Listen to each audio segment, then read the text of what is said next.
20 বছর বয়স, যোগাসন করে শরীরকে এত মজবুত করেছেন, বয়স তাকে হার মানিয়েছে। কলিযুগের বয়স 100 বছর, কিন্তু তিনি হয়তো 120 না 25 বছরে দেহ রাখল। কিন্তু কি ছিলেন? বাবাজি ছিলেন, ভক্ত ছিলেন, বৈষ্ণব ছিলেন। তো তার মতো আমাদের সাংসারিক জীবদের কি সম্ভব 120 বছর কেউ গ্যারান্টি দিতে পারবেন? না। বলে বাবা 85-র গণ্ডি পেরোলে বাঁচি না বাঁচি, সেই গ্যারান্টি তো দিতে পারছি না।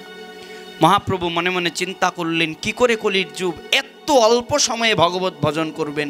বলছে চিন্তা নাই, চিন্তা নাই। মহাপ্রভু শিক্ষা দিলেন, যদি ভগবত ভজন করতে হয়, যদি ভগবানকে হৃদয়ের মাঝে যদি বসাতে হয়, সহজ উপলব্ধি হলো আগে হৃদয়টাকে মার্জন করো। আপনারা পুজো দিচ্ছেন, মন্দিরে দেবতা প্রতিষ্ঠা করেছেন। দেবতা প্রতিষ্ঠানের পূর্বে আপনারা মন্দিরটাকে সুন্দর করে মার্জন করেছেন নাকি গো? কেন মার্জন করেছেন? কারণ মনে মনে আছে ভাব, যদি প্রতিষ্ঠা করতে হয়, যদি দেবতা মন্দিরে আসীন করতে হয়, বসাতে হয়, তাহলে মন্দিরটাকে সুন্দর করে মার্জন করতে হবে, পরিষ্কার করতে হবে, স্থানটাকে পরিষ্কার করতে হবে, পবিত্র করতে হবে, তৎপশ্চাৎ সেখানে দেবতা প্রতিষ্ঠিত হবে। ঠিক তদ্রূপ আমরা কলিহত জীব, সারা জীবন ভগবানকে ডাকি, সারা জীবন পাঠ শুনে যাই, সারা জীবন কীর্তন শুনি, কিন্তু তবুও ওই হৃদয়ে মাঝে কৃষ্ণ বসেন না, হৃদয়ে মাঝে ভগবত উপলব্ধি হয় না। কেন জানেন? আমরা পাঠ শুনি, কীর্তন শুনি ঠিকই, কিন্তু হৃদয়টাকে মার্জন করি না। অর্থাৎ হৃদয়ের মধ্যে আমাদের চিত্তরূপ দর্পণটা মার্জন হয় না, শুদ্ধ চেতনা জাগ্রত হয় না। কেন? বলছে যতকাল পর্যন্ত কাম, কামিনী, হিংসা, লোভ, মোহ, মদ, মাৎসর্যরূপী ষড়রিপু আপনার হৃদয় দর্পণকে ওই ধুলার মতো আবৃত করে থাকবে, ততদিন পর্যন্ত আপনার হৃদয় দর্পণে ভগবানের প্রতিফলন হবে না। এই কারণে যদি হৃদয় দর্পণে ভগবানের প্রতিচ্ছবি যদি প্রতিফলিত করতে হয়, যদি ওই হৃদয় দর্পণে যদি ভগবানকে বসাতে হয়, তাহলে মহাপ্রভু শিক্ষা দিলেন চেত দর্পণ মার্জনম, অর্থাৎ চিত্তরূপ দর্পণকে আগে মার্জিত করো। আমাদের ভজনের প্রথম ধাপই হলো নিজের চিত্তরূপ দর্পণকে মার্জন করা। তাহলে প্রশ্ন জাগে মহারাজ, এই চিত্তরূপ দর্পণকে মার্জন করব কি করে?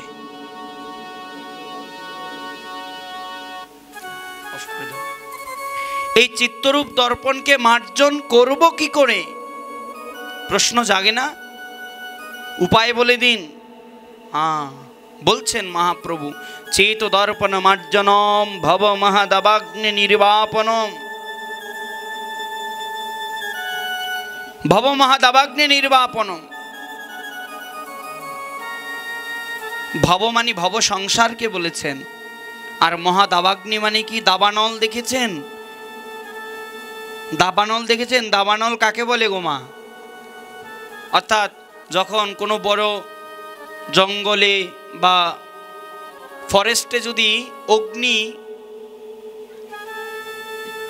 মানে আগুন লাগে এবং সেটা যদি অল্প সময়ের মধ্যে ছড়িয়ে যায় এবং প্রাণীদের জীবন নেয়, তাহলে সেটা ধীরে ধীরে দেখা যায় বিশাল বড় অগ্নি দাবানলে পরিণত হয়।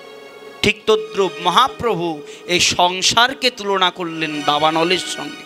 কেন?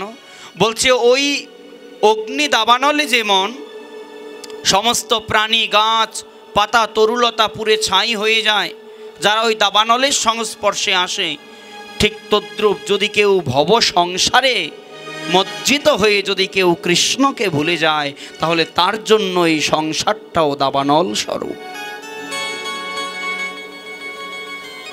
এ কারণে গুরুবাষ্টকমে বিশ্বনাথ চক্রবর্তীপাদ বললেন, সংসার দাবানল নীরলোকম ত্রণায় কারুণ্য ঘনাঘনত্রম প্রাপ্তস্য কল্যাণ গুণার্ণবৎস বন্দে গুরুশ্রী চরণারবিন্দম।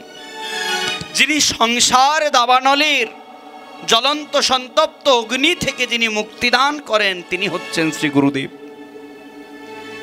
মহাপ্রভু সংসারকে বললেন দাবানল। বলছে সংসারে মজিলি গৌরাঙ্গ ভুলিলি, না শুনিলি সাধুর কথা, একুল অকুল দুকুল খোয়ালি কাটিলি আপন মাথা।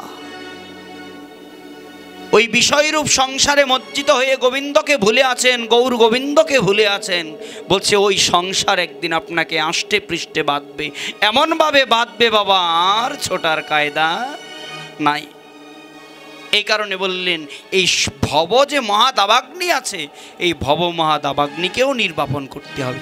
যদি আপনার ঘরে অগ্নি মানে আগুন লাগে, তাহলে প্রথম ফোন কার কাছে যাবে? পুলিশ স্টেশনে, ফায়ার সার্ভিসের কাছে ফোন যাবে। কেন?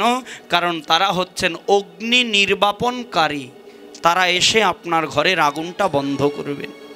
ঠিক তদ্রূপ মহাপ্রভু বললেন এই যে হরিনাম যদি চিত্তরূপ দর্পণকে যদি মার্জন করতে হয়, যদি ভব মহাদাবাগ্নিকে যদি নির্বাপন করতে হয়, তাহলে ওই কৃষ্ণ নাম দ্বারা ওই হৃদয় দর্পণকে মার্জন করতে হবে এবং কৃষ্ণ নামের অগ্নি নির্বাপন দ্বারা, অগ্নি নির্বাপক দ্বারা ওই ভব মহাদাবাগ্নিকে নির্বাপন করতে হবে।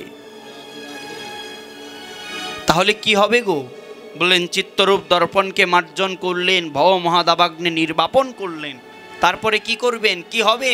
বলছে শ্রেয় কৈরব চন্দ্রিকা বিতরণম, সঙ্গে সঙ্গে বিদ্যাবধু জীবনম আনন্দম বুদ্ধিবর্ধনম প্রতিপদং পূর্ণামৃত আস্বাদনম সর্বাত্ম স্নাপনং পরম বিজয়তে শ্রীকৃষ্ণ সংকীর্তনম। আনন্দম বুদ্ধি, অম্বুদি মানে সমুদ্র, আনন্দ, আনন্দ অম্বুদি মানে আনন্দের সমুদ্র। তাহলে কি হবে না? বলছে আনন্দের সমুদ্র বৃদ্ধি পাবে। শুধু তাই নয়, প্রতি পদং পদং মানে প্রতি পদে পদে পূর্ণামৃত আস্বাদন, অমৃতের স্বাদ দেবতারা পেয়েছে। আপনারা পেয়েছেন? পেয়েছেন অমৃতের স্বাদ? পাননি? এই যে মহাজন বললেন, মহাপ্রভু বললেন প্রতি পদং পদং পূর্ণামৃত আস্বাদনম, হরিনাম সংকীর্তনের দ্বারা প্রতি পদে পদে অমৃত আস্বাদন হয়। ওই অমৃত পান করলে অমর হওয়া যায়, তবুও চিরকাল অমর নয়। বিশেষ কল্প শেষ হয়ে গেলে আবার মৃত্যুবরণ করতে হয়। যত দেবতারা রয়েছে না, যারা অমৃত পান করেছেন, তারা কিন্তু সারা জীবন বাঁচবেন না, বিশেষ একটি কল্প পর্যন্ত তারা জীবিত থাকবেন। আর ওই বিশেষ কল্প পর্যন্ত জীবিত থাকার জন্যই অমৃত পান করে। কল্পান্তর যখন হয়ে যাবে তখন কিন্তু তাদের আবার এই মানব জগৎ, দেবতারাও মানব হয়ে জন্মগ্রহণ করেন। এই জন্মে যদি আপনি সাধন ভজন করে যদি দেবত্বের অধিকারী হতে পারেন, আপনাকেও ভগবান দেবতার জায়গায় বসাবেন। আপনি যদি ইন্দ্রের মতো সাধন ভজন করেন, আপনি যদি ইন্দ্রের মতো সুযোগ্য হয়ে ওঠেন, ভগবান ইন্দ্রাসনে ইন্দ্রপদে আপনাকেও বসাবেন। বলছেন তাহলে সর্বসাধনের সার কোনটি? মহারাজ কি করলে দেবত্বকে অর্জন করা যায়? তাহলে কি আমরা বলে তাহলে এখন আমরা কোন সত্তায় আছি? বলছে যারা কৃষ্ণ ভজন করেন না, তারা পশুত্ব সত্তায় অধিকারী। যারা কৃষ্ণকে ভজন করেন না, তারা পশুত্ব সত্তায় অধিকারী। এদের মধ্যে মানবিকতা নাই। মহাপ্রভু বললেন, মহাভারতে বললেন যে প্রতিটি মানুষ পশুর সমান। কিভাবে? বলছে আহার, নিদ্রা, ভয়, মৈথুন, এই চারটি জিনিস পশুর মধ্যেও আছে, মানুষের মধ্যেও আছে। তাহলে তফাৎ মানুষে আর পশুর মধ্যে কোথায়? পার্শ্ববর্তী ধর্ম বলল আশরাফুল মাকলুকাত, আর আমাদের বাংলা ভাষায় বলে মানুষ সৃষ্টির সেরা জীব। তাহলে মানুষকে যে সেরা বললেন, আবার বললেন মহাভারত বলছে মানুষ পশুর সমান। কোনটা বিশ্বাস করব? কি গো বাবা, প্রশ্ন আছে না? মহাভারত বললেন মানুষ পশুর সমান। কোন দিক দিয়ে? কারণ মানুষের মধ্যে যেই গুণগুলো আছে পশুর মধ্যেও ওগুলো আছে। মানুষ আহার করে, পশুও আহার করে, পাখিও আহার করে।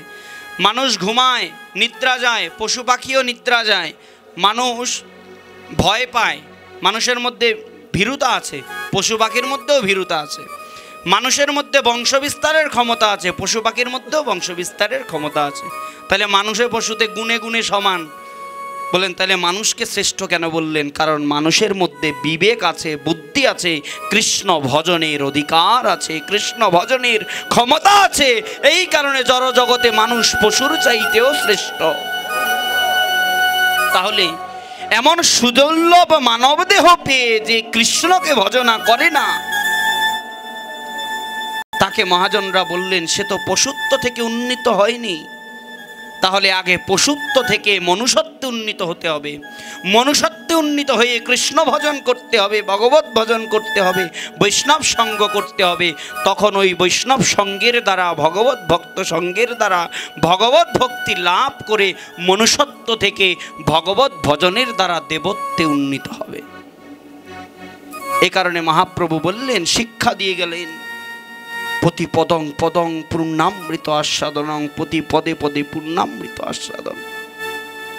এমনও পরম সম্পদ, এমনও পরম সম্পদ দিয়ে গেছেন প্রভু, কিন্তু আমরা উপলব্ধি করি না, আমরা বুঝতে চাই না, আমরা জানতে চাই না, শুধু মিছে মিছে নিজেদের জীবনকে খোয়াই।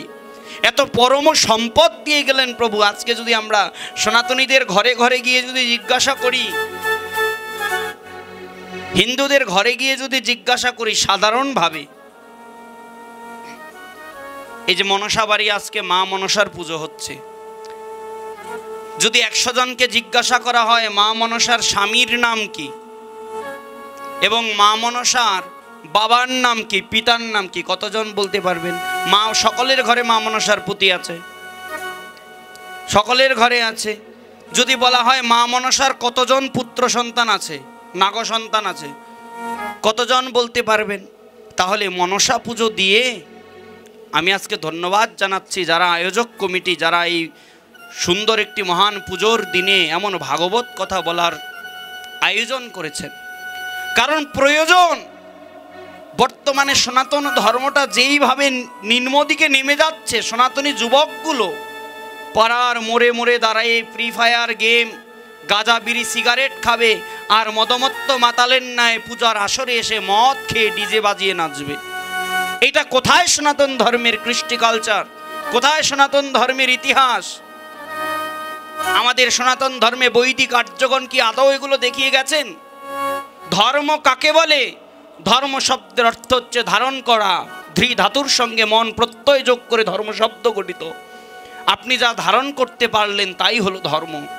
কিন্তু আজকাল যা করা হয় ওগুলো ধর্ম নয়, ওগুলো অধর্ম। কিন্তু উচিত কি জানেন?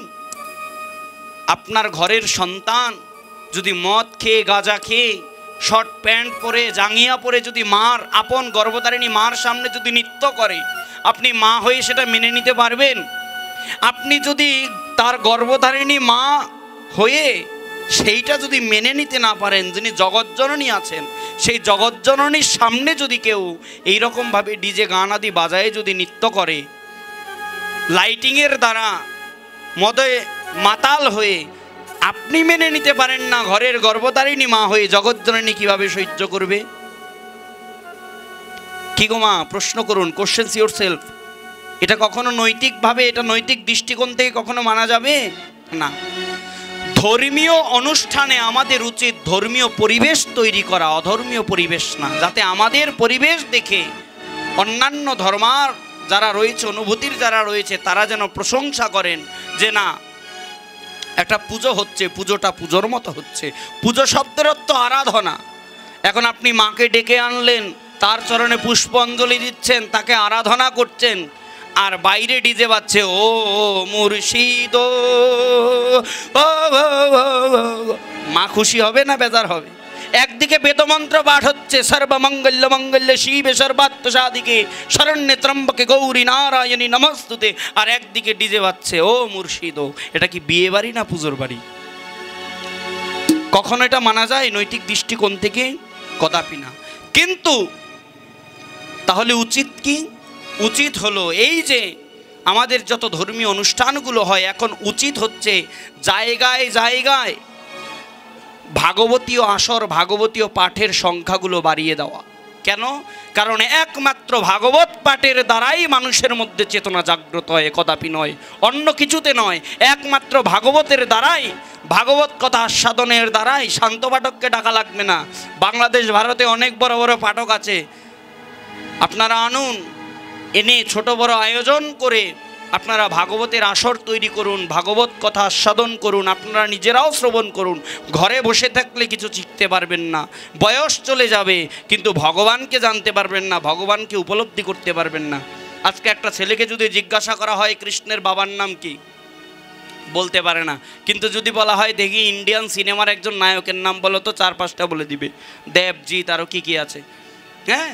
কিন্তু কৃষ্ণের বাবার নাম জানে না। জিজ্ঞেস করা হয় কৃষ্ণ কোথায় থাকে, বলতে পারে না। কেন? অজ্ঞতা, সনাতন ধর্মের অজ্ঞতা। নিজেরাও কিছু শিখি নাই, নিজের পরিবার থেকে নিজের ছেলে মেয়েদেরকেও কিছু শিখাই নাই। এই কারণে মহারাজ, হৃদয়ের মধ্যে ধর্মীয় চেতনাকে লালন করতে হবে। আপনি সনাতন ধর্মাবলম্বী, যদি আপনার মধ্যে সনাতনী চেতনা না থাকে, যদি আপনার মধ্যে হিন্দুত্বের চেতনা না থাকে, আপনি কিসের হিন্দু, আপনি কিসের সনাতনী? 700 শ্লোক সম্বলিত শ্রীমদ্ ভগবত গীতা, 18,000 শ্লোক সম্বলিত ভাগবতম, কতজন ব্যক্তি ভাগবত এবং গীতার কতটা শ্লোক মুখস্থ পারেন? বয়স শেষ হয়ে যায়, মৃত্যুকাল চলে আসে, 16 নাম 32 অক্ষর হরিনামটাও ঠিকভাবে মুখস্থ করতে পারে না। এমনও দুর্ভাগা কপাল আছে।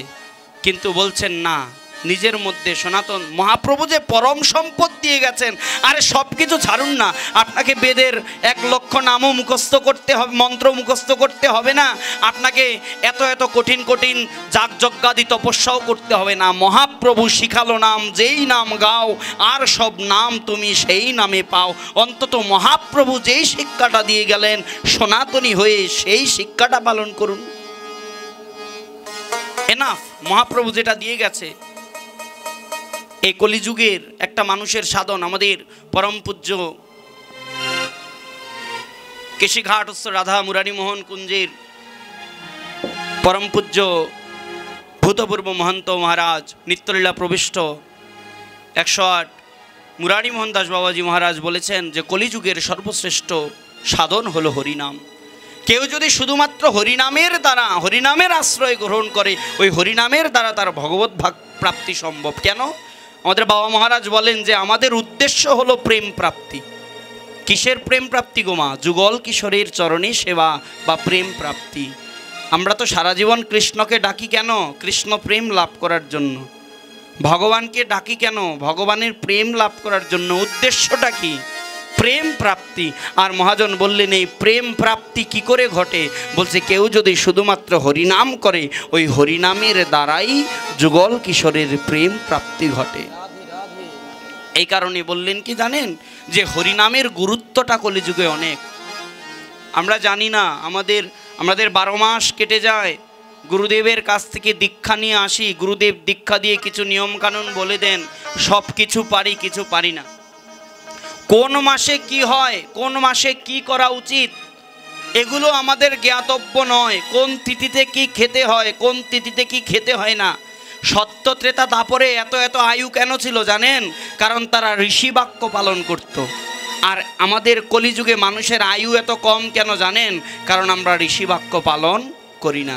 আগে মানুষ খাইলে জীবিত থাকতো, আর এখন মানুষ খাইলে মরে। যত বেশি খায় তার মেডিকেল সার্ভিস তত বেশি। বলছে আগে যাবি তো আগে খা, আর থাকবি তো কম খা। মহাজনরা বলে না যে যদি আগে যাবি তো বেশি খা, আর যদি থাকবি তো কম খা। আগে খাইলে মানুষ বাঁচত, আর এখন খাইলে মানুষ মরে। এই কারণে বলছেন মহারাজ যে আহারের মধ্যে জীবাণু কীটনাশকের জন্য আমাদের আয়ু দিন দিন ক্ষীণ হচ্ছে। এই কারণে ঋষিরা যেই নিয়ম, যে বিধানগুলো বলে গেলেন, আমাদের উচিত সেই বিধানগুলো পালন করা। কোন তিথিতে কি খেতে হয় এগুলো মেনে চলেন, আপনার ঘরে ঔষধ লাগবে না। কোন তিথিকে কি কি খেতে হয় না, একাদশীতে কি কি খেতে হয় না, প্রতিপদে কি খেতে হয় না, দ্বাদশীতে কি খেতে হয় না, নিয়ম মেনে এগুলো চলুন, আপনার ঘরে ঔষধের সংখ্যা কমে আসবে। এগুলো হচ্ছে ঋষি বাক্য, এগুলো হচ্ছে। আরে আমাদের যত বড় বড় মেডিকেল সায়েন্স দেখেন, এগুলো সনাতন ধর্ম থেকে এসেছে। অপারেশন থেকে শুরু করে যত বড় বড় মেডিসিন বলেন, সব সনাতন ধর্ম, সব অথর্ববেদ থেকে এসেছে। বেদ শাশ্বত। এই কারণে মহারাজ সনাতনকে লালন করুন, সনাতনকে জানুন। বিশ্বাস করুন আর কিছু লাগবে না। যদি শুধুমাত্র ধর্মবোধ থেকে যদি ধর্মটাকে পালন করেন, আর কিছু প্রয়োজন নাই তো। আর যদি সহজে ভগবানের কাছে যেতে চান, তাহলে মহাপ্রভুর শিক্ষায় শিক্ষিত হন। মহাপ্রভু কি শিখিয়ে গেলেন সেই শিক্ষাটাকে লালন করুন। মহাপ্রভু কি বলে গেলেন সেই কথাটাকে পালন করুন। মহাপ্রভু কি দেখিয়ে গেলেন, কোন পথ দেখিয়ে গেলেন, সেই পথে অগ্রসর। অবশ্যই অবশ্যই মিলে রে ভাই, অবশ্যই মিলিবে ভাই কৃষ্ণ প্রেমোদন। এই কারণে মহারাজ, ভক্তিটা থাকতে হবে হৃদয়ের, ভক্তিটা থাকতে হবে হৃদয়ের গভীর হতে, তবেই তো ভগবানকে পাবেন, তবেই তো ভগবানকে লাভ করবেন। আমাদের উদ্দেশ্য তো ভগবানকে লাভ। আমরা এসেছি কেন? মানব জীবনের উদ্দেশ্যটা কি? মানব জীবনের উদ্দেশ্যই হলো ভগবানকে লাভ করা, এই ব্যতীত নয়। কারণ আর কি হবে না না হবে আমরা কি বলতে পারি আমাদের পরে আর কোনো মানব জন্ম পাবো কিনা? এই কারণে এসেছেন যখন, পেয়েছেন যখন, এই জন্মেই ভোজে যান। এক রাত্রিও দেরি করবেন না, একদিনও দেরি নয়। এখন থেকেই ভগবত ভজন শুরু করে দিন। এখন থেকেই ভগবানকে ডাকা শুরু করে দিন। কারণ আজকে রাত্রিটা হয়তো চলে যাবে, কিন্তু কালকে সকালে সূর্য উদয়ের পর সূর্য অস্ত যে দেখতে পারবেন, সেই গ্যারান্টি কিন্তু দিতে পারেন না। এই কারণে মহারাজ, ভক্তিটাকে লাভ করতে হবে হৃদয় থেকে। ভগবান তো ভক্তির বশ, ভগবান তো অন্য কিছু চান না। ভাগবতে বললেন একাদশ স্কন্ধে 14 অধ্যায়, ন সাধয়তিমাম যোগ ন সাংখ্যং ধর্ম উদ্ধব। উদ্ধবকে বলছেন, উদ্ধব আমাকে পাওয়া যায় কিসের দ্বারা জানো?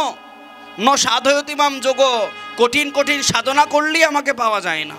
ন সংখ্যং ধর্ম উদ্ধব, সংখ্যাদি ধর্মের দ্বারাও আমাকে পাওয়া যায় না। ন তপস্ত্যাগ ন শ্রদ্ধায় স্তপত্যাগ, কোনো জ্ঞান বিজ্ঞান অর্জন ত্যাগ বৈরাগ্যের দ্বারাও আমাকে লাভ করা যায় না। আমাকে লাভ করা যায় কিসের দ্বারা জানো? না যথা ভক্তির মম অর্জিতা। কেউ যদি কেবলমাত্র আমার চরণে, কেবলমাত্র আমার চরণে বিন্দু মাত্র ভক্তিকে অর্পণ করতে পারে, কেবলমাত্র এই ভক্তির দ্বারাই আমাকে লাভ করতে পারে। এই কারণে মহারাজ, আমাদের উদ্দেশ্য ভগবত ভক্তি। ভগবত ভক্তিকে লালন করুন, ভগবানকে ভজনা করুন। সংসারে মজিলি, বললাম না, গৌরাঙ্গ ভুলিলি, না শুনিলি সাধুর কথা, ইহকাল পরকাল দুকাল খোয়ালি, কাটিলি আপন মাতা। সংসারে এসেছেন, ভগবানকে ভুলে গেছেন। সংসারটি সংসার নয়, অসার। যদি ভগবান সংসারে এসে যদি ভগবত ভজন করতে পারেন, যদি সারকে ভজনা করতে পারেন, তবে সেই সংসার হলো যথার্থ সংসার। ভগবান তো কিছু চান না। আপনারা জানেন বৃন্দাবনের কত ত্যাগী সন্ত মহাত্মাগণ রয়েছেন, যারা ভগবানের জন্য নিজের জীবনটাকে বিলিয়ে দিয়েছেন। নিজেদের সুখ স্বাচ্ছন্দ্য কোনো কিছু রাখেননি, ওই ভগবত চরণে নিজেকে সমর্পণ করে দিয়েছেন। ভালো পোশাক বলতে নাই কোনো রুচি, ওই ব্রজের রজে নিত্য নিয়ত গড়াগড়ি যায়। হয়তো কারো কারো থাকার মতো ভালো ছাউনিও নাই। গোবর্ধনের তটে বসে বসে, বৃক্ষমূলে বসে বসে দিব্য নাম কীর্তন করছে নিয়ত। তারাও তো ভগবানকে ডাকছে, তারাও তো মানুষ, আমরাও তো মানুষ। তারা ঠিকই ভগবানকে পেল, পাওয়ার বাসনা করছে বা পাওয়ার বাঞ্ছা করছে, কিন্তু নিজেকে প্রশ্ন করুন, আমি ভগবানের জন্য কি করলাম? আপনি না চাইতেও ভগবান আপনাকে কত কিছু দিয়েছে।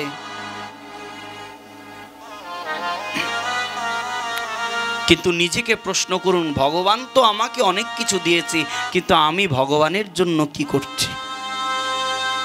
নিজেকে প্রশ্ন করুন, ভগবান তো আমাকে অনেক কিছু দিয়েছে, কিন্তু আমি ভগবানের জন্য কি করছি? তাহলেই তো আর কোনো সমস্যা থাকে না। এই কারণে মহারাজ, সাধন ভজন মহাজনের যেই পথ, তাতে হব অনুরত। পূর্বাপর করিয়া বিচার, সাধন শরণ লীলা, ইহাতে না করো হেলা, কায় মনে করিয়া সুসা।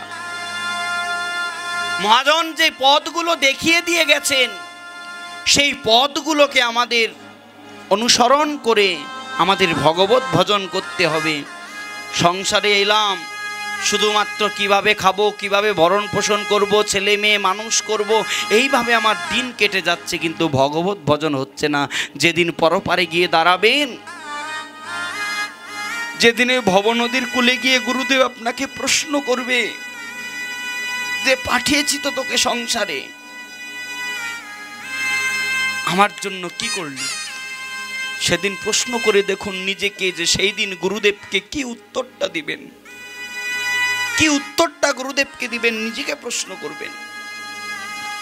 গুরুদেব তো ভজন প্রণালী দিয়ে গেলেন সাধন ভজন করবার জন্য, কিন্তু ওই ছেলে পুত্র পরিজন মানুষ করতে করতে, সংসারের পিছনে সময় দিতে দিতে, সংসারের ঘানি টানতে টানতে টানতে টানতে বলে সন্ধ্যাবেলা ভাবি গুরুর ভজন করব, গুরুকে ডাকবো, কিন্তু আমার সাধন ভজন তো হলো না, আমার ভগবত ভজন তো হলো না। যেদিন ওই ভব পারের তীরে গিয়ে যেদিন গুরুদেব বলবে ওরে কি নিয়ে এলি, কি নিয়ে যাবি, সেদিন প্রশ্ন করুন নিজেকে, গুরুদেবকে কি উত্তরটি দিবেন, প্রশ্ন করুন। এই কারণে মহারাজ নিদেহ মাধ্যম সুলভম সুদুর্লভম প্লবম সুকল্পম গুরু কর্ণধারম, গুরুরূপী কর্ণধার ভগবান দিয়েছেন, এটাকে হেলায় হারানো যাবে না। সুদুর্লভ মানব দেহ দিয়েছেন, হেলায় হারানো যাবে না। উদ্দেশ্য হলো ভগবত ভজন, ভগবত ভজন করতে হবে। বৃন্দাবনে বসে ভজন করছেন, বৃন্দাবনে বসে ভজন করছেন মাধবেন্দ্র পুরীপাদ। অযাচক বৃত্তি গ্রহণ করলেন। অযাচক বৃত্তি বোঝেন তো, অর্থাৎ যে কারো কাছে কিছু খাবে না, চাইবে না। যদি আপনি তাকে কিছু সেধে দেন তবেই সে আপনারটা গ্রহণ করবে, তাও সবারটা নয়। যদি বিষয়ী কোনো বস্তু প্রদান করে তবে সেই বিষয়ীর বস্তু গ্রহণ করে না। কেন বলছে? বিষয়ীর অন্ন সদা, হ্যাঁ, বিষয়ীর অন্ন খাইলে মলিন হয় মন, মলিন মন হইলে নহে কৃষ্ণেরও শরণ। বলছে যে বিষয়ী, যে কৃষ্ণকে ভুলে বিষয়ে প্রমত্ত, বিষয়ে মত্ত, ওই বিষয়ীর অন্ন যদি কোনো কৃষ্ণ ভক্ত গ্রহণ করে তাহলে তার কৃষ্ণ ভক্তি লোপ পায়। অনেকে বলেন যে কৃষ্ণ ভক্তরা যাত্রার হাতে খায় না, যাত্রার ছোঁয়া খায় না। কেন? কারণ ভক্তদের ভক্তির বিচার থাকে মা। কারণ একজন ব্যক্তি যখন কোনো আহার প্রস্তুত করে তখন ওই ব্যক্তির মানসিকতা ওই আহারের মধ্যে প্রবেশ করে। যদি আপনার মস্তকে বা আপনার মাথায়, আপনার মস্তিষ্কে যদি ভগবত ভক্তির মানসিকতা থাকে তাহলে আপনার আহার প্রসাদ হবে। কিন্তু যদি আপনার মস্তিষ্কে যদি লোভ, হিংসা, লোভ, মোহাম্মদ, মাৎসর্য থাকে তাহলে কিন্তু আপনার ওই আহারটা বিষযুক্ত হয়ে যাবে। একজন কৃষ্ণ ভক্তের জন্য ওটা বিষযুক্ত। এই কারণে একজন ভক্ত হুটহাট করে যাত্রার হাতের খাবার খায় না, যাত্রার কাছে যায় না। কিন্তু মহারাজ বিচারের বিষয় আছে। পুরীপাদ, শ্রীপাদ মাধবেন্দ্র পুরী, তিনি অযাচক বৃত্তি গ্রহণ করলেন। অর্থাৎ কেউ যদি সেদে কোনো কিছু প্রদান করে তবে তার কাছ থেকে সেটা গ্রহণ করবে, তাও বিষয়ী হলে নয়। কিন্তু কারো কাছে চেয়ে কিছু খাবেন না। বসে বসে ভজন করছেন, বৃক্ষমূলে বসে দিব্য হরিনাম করছেন, হরে কৃষ্ণ কৃষ্ণ কৃষ্ণ হরে হরে, হরে রাম রাম রাম হরে হরে। দিব্য হরিনাম করছেন। একদিন কেটে যায়, দুদিন কেটে যায়, 3 দিন কেটে যায়, অনাহারে অনিদ্রায়। এক বিন্দু জলও তিনি আহার করছেন না। ভগবান তো উপরে বসে দেখছেন, মনে মনে প্রার্থনা করছেন, আমি ভজন করতে বলেছি, কিন্তু মাধবেন্দ্র এত কঠিনভাবে ভজন, যদি তোমার দেহ না থাকে তাহলে ভজনটা করবে কি করে? মনে মনে চিন্তা করলেন, ভজন যেহেতু গ্রহণ করছেন, গোসাইয়ের নিয়ম যেন পাষাণেতে লেখা। নিয়ম যেহেতু একবার গ্রহণ করেছেন, নিয়ম তো ভঙ্গ করবেন না সহজে। যারা ভক্ত মা, এরা সহজে নিয়ম ভঙ্গকারী নয়। যার যেটা ভজন, শত কষ্ট হলেও সে সেই ভজনটা করবেই। মনে মনে চিন্তা করলেন, তাহলে কি আমার ভক্ত কষ্টে থাকবে? ভগবান সাক্ষাৎ একটি বালকের রূপ ধারণ করে, জয় রাধে, প্রেম সে বলো না গো রাধে রাধে। ভগবান সাক্ষাৎ একটি বালকের রূপ ধারণ করে এক বাটি দুগ্ধ নিয়ে মাধবেন্দ্রপুরীপাদের কাছে গিয়ে বলছেন, বাবাজি, তুমি তো আজ 3 দিন পর্যন্ত অনাহারী উপবাসী, কিছু তো গ্রহণ করো নাই।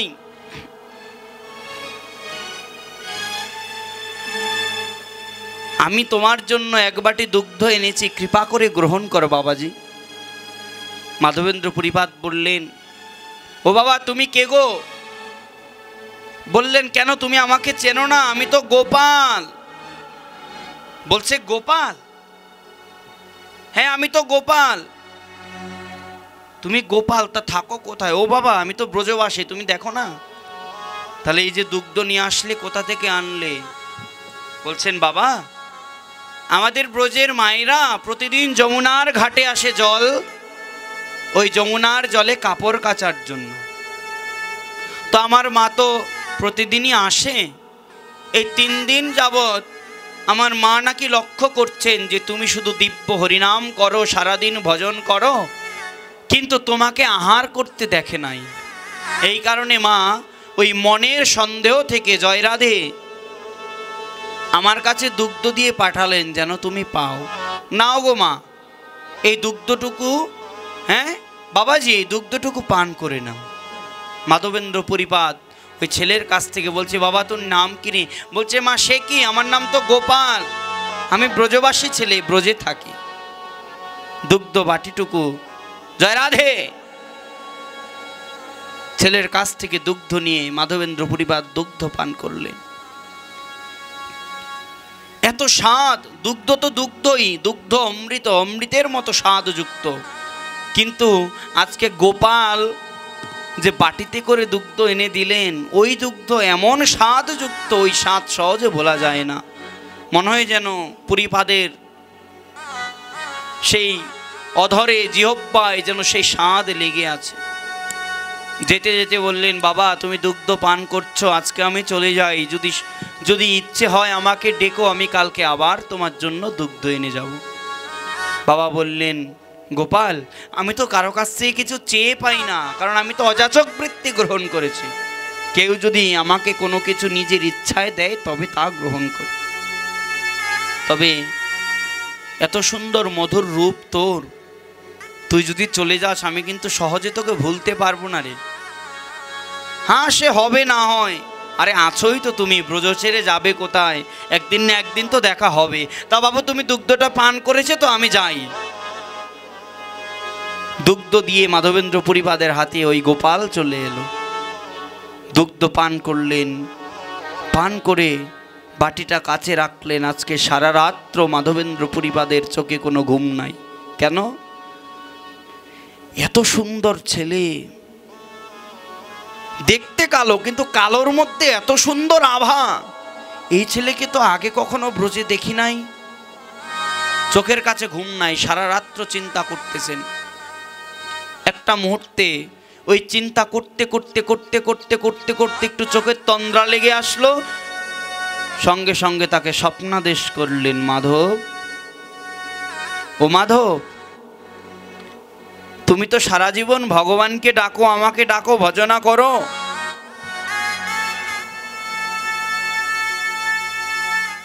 তা তোমাকে একটা গোপন কথা বলি, জানো তো? এইখান থেকে অনতি দূরে একটা ছোট্ট গ্রামে একটা কুঞ্জ রচনা করে আমার এক সেবক আমাকে সেবা করত। কিন্তু যখন বৃন্দাবন আক্রমণ হলো, তখন প্রাণ ভয়ে ওই সেবক আমাকে মাটির নিচে চাপা দিয়ে পলায়ে যায়। তাবৎ অবধি আমি এখন পর্যন্ত মাটির নিচে আছি। ও মাধব, যদি সম্ভব হয় আমাকে ওইখান থেকে একটু উদ্ধার করো। বহুদিন তোমার পথ করি নিরীক্ষণ, কবে আসি মাধব আমায় করিবে সেবন। তোমার প্রেম বশে করি সেবায় অধিকার, দর্শন দিয়া নিস্তারিব সকল সংসার। বহুদিন ধরে মাধব তোমার প্রতীক্ষায় আছি, কবে তুমি আমাকে এসে ওই মাটির নিচ থেকে উদ্ধার করবে এবং আমি দর্শন দান করে সংসার উদ্ধার করব। হঠাৎ করে ঘুম ভেঙে গেল, তড়িঘড়ি করে ভোরের আলো ফুটে এলো, তড়িঘড়ি করে ওই গ্রামের মধ্যে ঢুকে গিয়ে গ্রামবাসীদেরকে ডেকে বলছে, তোমরা কে কোথায় আছো গো? আমি গতকাল রাতে একটি স্বপ্নাদেশ পেয়েছি। আমি স্বপ্নে দর্শন করেছি কি জানো, তোমাদের এই গ্রামে ওই গহীন অরণ্যে কুঞ্জে সাক্ষাৎ প্রাণ গোবিন্দ, সাক্ষাৎ ভগবান মাটির নিচে বহুকাল বহু বছর ধরে চাপা পড়ে আছে।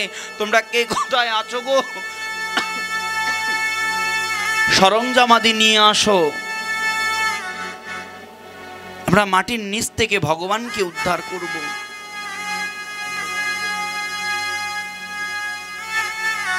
সঙ্গে সঙ্গে কিছু গ্রামবাসী লোকজন তারা সারাশি, কোদাল, কুঠার নিয়ে আসলেন, জঙ্গল পরিষ্কার করলেন।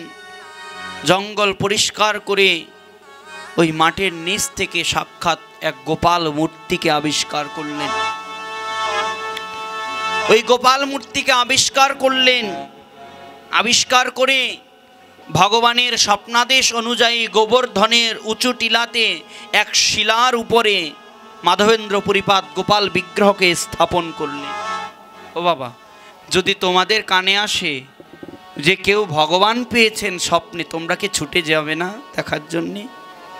তোমরা কি ছুটে যাবে না একটিবার ভগবানের বদন দর্শন করবার জন্য?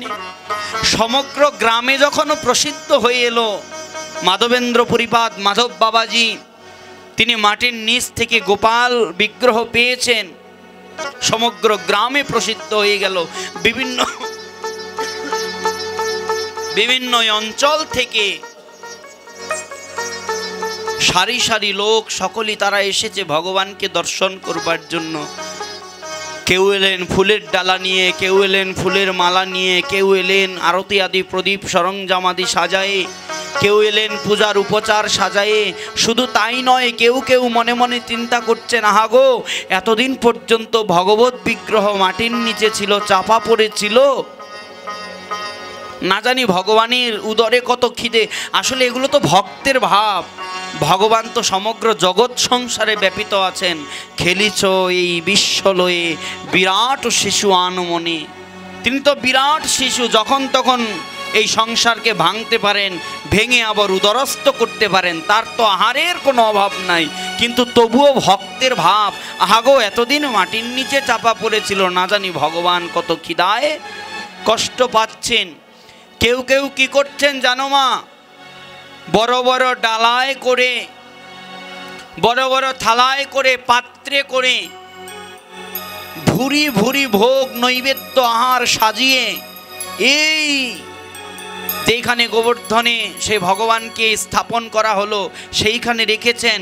আর কি হয়েছে জানো, ওই আহার দ্রব্যাদি ভোগ দ্রব্যাদি রাখতে রাখতে রাখতে রাখতে রাখতে রাখতে এত পরিমাণে ভোগের দ্রব্য হয়েছে যে এক একটা নৈবেদ্য এক একটা পাহাড়ের সমান হয়ে গেছে।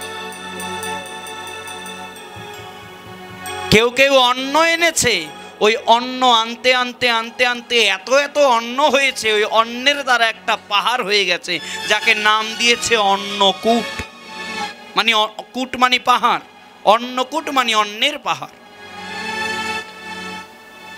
ভোগ নৈবেদ্যগুলো সাজায়ে সুন্দর করে ভগবানকে অভিষেক করায়, দুগ্ধ ঘৃত দ্বারা পঞ্চামৃত দ্বারা ভগবানকে অভিষেক করায় ভগবানের নামকরণ করলেন। স্বপ্নাদেশ অনুসারে ভগবানের নাম হলো গোপাল। এবার ওই গোপালকে অভিষেক করায় ভোগ নৈবেদ্য অর্পণ করছেন, পদ্মা দিয়েছেন, ভোগ নৈবেদ্য অর্পণ করলেন। ভোগ নৈবেদ্য অর্পণের সঙ্গে সঙ্গে দেখতে পেলেন কি জানেন, বিগ্রহ হতে সাক্ষাৎ ভগবান প্রকটিত হয়ে এক ঘ্রাসে যত ভোগ আছে, যত আহার আছে, সব আহারগুলো সব উদরপূর্তি করলেন, সব গ্রহণ করলেন। সঙ্গে সঙ্গে মাধবেন্দ্র পুরীপাদ ভগবানের চরণে পড়ে বলছেন, ভগবান, এত দূর দূরান্ত থেকে এত ভক্তরা এসেছে তোমাকে দর্শন করবার জন্য, যদি সব কিছু তুমি নিজে আহার করে ফেলো তাহলে তো ভক্তরা এসে আমাকে ধরবে যে আমি তাদের জন্য কোনো প্রসাদ রাখিনি। ও প্রভু, চরণ ধরে করি প্রার্থনা, এই অঘটনটা ঘটিও না, আহার করো কিন্তু ভক্তদের জন্য কিছু রেখে যাও। ভগবান মনে মনে বললেন, মাধব, ও মাধব, তুমি আমাকে চেনো না? আরে আমি যে ব্রজরাজ, ব্রজরাজ সুত। ব্রজবাসী লোকের কৃষ্ণের প্রতি সহজ প্রীতি, আর কৃষ্ণের সহজ প্রীতি ব্রজবাসীর প্রতি। ব্রজবাসী আমার জন্য আহার এনেছে, আমি কি তাদেরকে প্রসাদ না নিয়ে থাকতে পারবো? আরে আমি তো গ্রহণ করেছি, দেখো না। সঙ্গে সঙ্গে কি করলেন, যা কিছু গ্রহণ করলেন, ভগবান একটা ঢেকুর তুললেন, মানে উদ্গার করলেন। যে ভগবান উদ্গার করলেন, ওই উদ্গারের সঙ্গে সঙ্গে সামনে যা কিছু ছিল তার 5 গুণ হয়ে গেছে। যদি কেউ অন্যের একটা পাহাড় হয়েছে, ভগবানের উদ্গারের সঙ্গে ওইখানে অন্যের 5টা পাহাড় হয়ে গেছে। কেউ যদি ভাজির দধি দুগ্ধ ঘিত ছানার 3টা পাহাড় করেছে, তো ভগবানের উদ্গারের সঙ্গে ওইখানে 3 9টা পাহাড় হয়ে গেছে, অর্থাৎ গুণিতক হয়ে গেছে। এত এত পরিমাণে আহার, সবাই ভুরি ভুরি ভুরি ভুরি ভুরি ভুরি প্রসাদ নিচ্ছে, প্রসাদ গ্রহণ করছে। এইভাবে দিন অতিবাহিত, অনতি বিলম্বে দিন কাটছে। মনে মনে প্রশ্ন করলেন, মনে মনে চিন্তা করলেন, ভগবানের সেবা কি করে হবে? প্রতিদিন কি শুধু এই গোবর্ধন শিলার উপরে ভগবানকে প্রতিষ্ঠা করেই পুজো হবে? ওমা, তোমাদের মন্দিরে যদি কোনো দেবতা পুজো হয়, যদি শুধু খোলার উপরে পুজো হয়, তোমরা নিত্য পুজো হলে মনে মনে চিন্তা করো, আহারে একটা পুজো করব, খোলাতে প্রতি বছর করি, যদি একটা মন্দির হয় তাহলে তো নিত্য নিত্যই পুজোটা করা যায় নাকি? আবার মনে মনে চিন্তা করো, নিত্য নিত্য পূজা হয়, ভোগ নৈবেদ্য রান্না করতে হলে মানুষের ঘর বাড়িতে গিয়ে রান্না করতে হয়, চুলা সাক্ষী পরিষ্কার থাকে অপরিষ্কার থাকে বলা যায় না। মনে মনে চিন্তা করো, যদি মন্দিরের একটা সুন্দর রান্নাঘর হয় তাহলে এক্সট্রাভাবে মন্দিরের জন্য ভোগ রান্না করা যায়। মানুষের চিন্তা থেকেই তো হয়। মাধবেন্দ্র পুরীতাবাদ মনে মনে চিন্তা করলেন, ভগবান রোদে শুকাবে, বৃষ্টিতে ভিজবে, আহাগো যদি ভগবানের মাথার উপরে একখানা ছাদ হতো তাহলে ভগবান সুন্দরভাবে সেখানে থাকতে পারত। যেমন চিন্তা, ভক্তের মনের বাসনা পূর্ণকারী ভগবান, ভক্তবৎসল ভগবান,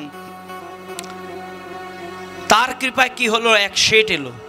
শেঠ এসে মাধবেন্দ্র পুরীবাদের কাছে বলছেন, বাবাজি আপনি তো ভগবানের পুজো করেন,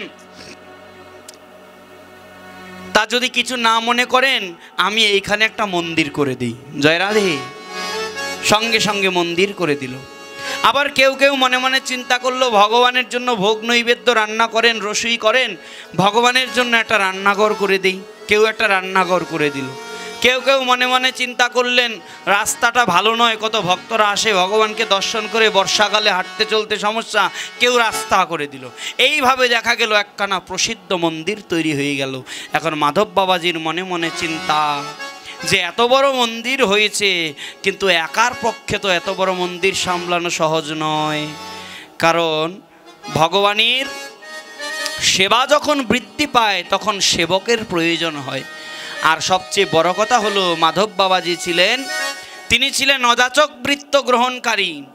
তিনি তো যেচে মেঘে খাবেন না কারো কাছ থেকে। আর সবচেয়ে বড় কথা হলো, ভজনটাতে তো বিঘ্ন হতে পারে। তাই মনে মনে চিন্তা করলেন, তাহলে এখন ভগবানের 2জন সেবকের প্রয়োজন। বাংলায় চিঠি পাঠালেন, বাংলা হতে গৌরদেশ হতে 2জন পূজারী গেলেন গোপালের সেবা করবার জন্য। দেখুন স্পষ্টভাবে খেয়াল করুন মা, আজকের এই বৃন্দাবন থাকতো না যদি বাঙালিরা না থাকতো। এই বাংলার ঘরের সন্তান তারা গিয়ে বৃন্দাবন লুপ্ত তীর্থকে উদ্ধার করেছেন। ঔরঙ্গজেবের নির্দেশে তার সৈন্যরা বৃন্দাবনকে ধ্বংস করেছেন, একবার নয় বারবার, সনাতন ধর্মের চিহ্নকে মুছিয়ে দেবার জন্য। যতবার সনাতন ধর্মকে ভেঙেছেন ততবার জেগেছেন। কেন? কারণ সনাতন ধর্ম হলো শাশ্বত, যাকে সহজে মাটিতে মিশিয়ে দেওয়া যায় না। এই বাঙালিরা গিয়ে সর্বপ্রথম কে গিয়েছেন জানেন? বাঙালিদের মধ্যে আপনারা যার বন্দনা না করে ভাগবতে আমরা বসি না, যাদের কৃপা না হলে ভক্ত সঙ্গ হয় না, যাদের কৃপা না হলে বৃন্দাবন বাস হয় না, সেই শ্রীরূপ সনাতন, এই রূপ সনাতন গিয়ে মহাপ্রভুর নির্দেশে বৃন্দাবন লুপ্ত তীর্থগুলো উদ্ধার করেছেন। আর সেই বাঙালির ঘরের ছেলে হয়ে আমরা রূপ সনাতনকে চিনি না, আমরা রূপ সনাতনের আদর্শকে পালন করি না। আমরা মহাভাগ্যবান কেন জানেন? আমরা খুব ভাগ্যবান কেন জানেন? কারণ ভগবান তো অনন্ত কোটি বিশ্বব্রহ্মাণ্ড সৃষ্টি করেছেন। এই অনন্ত কোটি বিশ্বব্রহ্মাণ্ডে অনন্ত কোটি পৃথিবী রয়েছে এবং কোনো না কোনো ব্রহ্মাণ্ডে কোনো না কোনো বাসিন্দা রয়েছে। বলছে তাদের মধ্যে আমরা ভাগ্যবান কেন জানেন? কারণ আমরা ভাগ্যবান এই কারণে আমরা আর্যাবত্যে জন্মগ্রহণ করেছি। শুধু আর্যাবত্য নয়, এই আর্যাবত্যে আমরা সমগ্র ব্রহ্মাণ্ডের মধ্যে এই পৃথিবীতে জন্মগ্রহণ করেছি। এই পৃথিবীর মধ্যে আরো শ্রেষ্ঠ, আরো ভাগ্য কি জানেন? আমরা এশিয়া মহাদেশে জন্মগ্রহণ করেছি। শুধু তাই নয়, আমরা আরো ভাগ্যবান কেন জানেন? এশিয়া, যদিও সমগ্র পৃথিবীকেই ভারতবর্ষ বলা হয়, কিন্তু তবুও ভারতবর্ষের ভারতখণ্ডে আমরা জন্মগ্রহণ করেছি। যদি খণ্ডিত না হতো তাহলে কিন্তু এই বাংলাদেশও ভারতের অংশ ছিল একটা সময়। খণ্ডন করেছে না, পরবর্তীতে বাংলা ভাগ হয়ে যায়, এগুলো সবই ইতিহাস জানা আছে। তাহলে আমরা ভাগ্যবান যে আমরা ভারত খণ্ডে জন্মগ্রহণ করেছি। আর আরো ভাগ্যবান এই যে শুধু ভারতখণ্ডে নয়, ভারতখণ্ডের মধ্যে আমরা গৌর দেশে জন্মগ্রহণ করেছি, যেই দেশে সাক্ষাৎ কলৌ পাবনয় অবতারী আমার মহাপ্রভু এসেছেন। আর সেই মহাপ্রভুর দেশের লোক হয়ে, মহাপ্রভুর দেশের বাসিন্দা হয়ে আমরা মহাপ্রভুকে ভজনা করি না, মহাপ্রভুর শিক্ষাকে ধারণ করি না। আমরা ওই পাশ্চাত্যদের প্যান্ট শার্ট পরে ঘুরে বেড়াই। আর যারা মহাপ্রভুকে পেল না, যারা মহাপ্রভুকে পায়নি, যারা কৃষ্ণকে পায়নি, তারা ভারতীয়দের ধুতি উত্তরী পরে তিলক দিয়ে রাস্তায় রাস্তায় ঘুরে ঘুরে কৃষ্ণ নাম করছে, তবুও বাঙালিদের শিক্ষা হচ্ছে না। এই কারণে মহারাজ, ভারত ভূমিতে জন্ম হইল যার, জন্ম সার্থক করি কর পরই উপকার। এই ভারত ভূমিতে জন্ম অল্প স্বীকৃতিতে হয় না। এই ভারত ভূমি এমন ভূমি, যেই ভূমিতে সাক্ষাৎ মহাপ্রভু এসেছেন, যেই ভূমিতে কৃষ্ণ এসেছেন, যেই ভূমিতে রাম এসেছেন, ভগবানের যত দিব্য দিব্য অবতারগণ রয়েছেন অধিকাংশ তারা এই ভূমিতেই এসেছেন। কিন্তু সেই ভূমিতে এসে আমরা ভগবানকে ভজনা করি না। আমরা বাঙালি হয়েছি ঠিক, কিন্তু বাঙালিত্বটাকে আমরা ধারণ করতে পারি না। আজকে এই বাঙালিরা সেই সম্রাট হুসেন শাহীর আমলে এই রূপ সনাতন ছিলেন দ্রাবিড় খাঁ সাকর মল্লিক, একজন ছিলেন অর্থমন্ত্রী আর একজন ছিলেন প্রধানমন্ত্রী, এই দুই ভাই।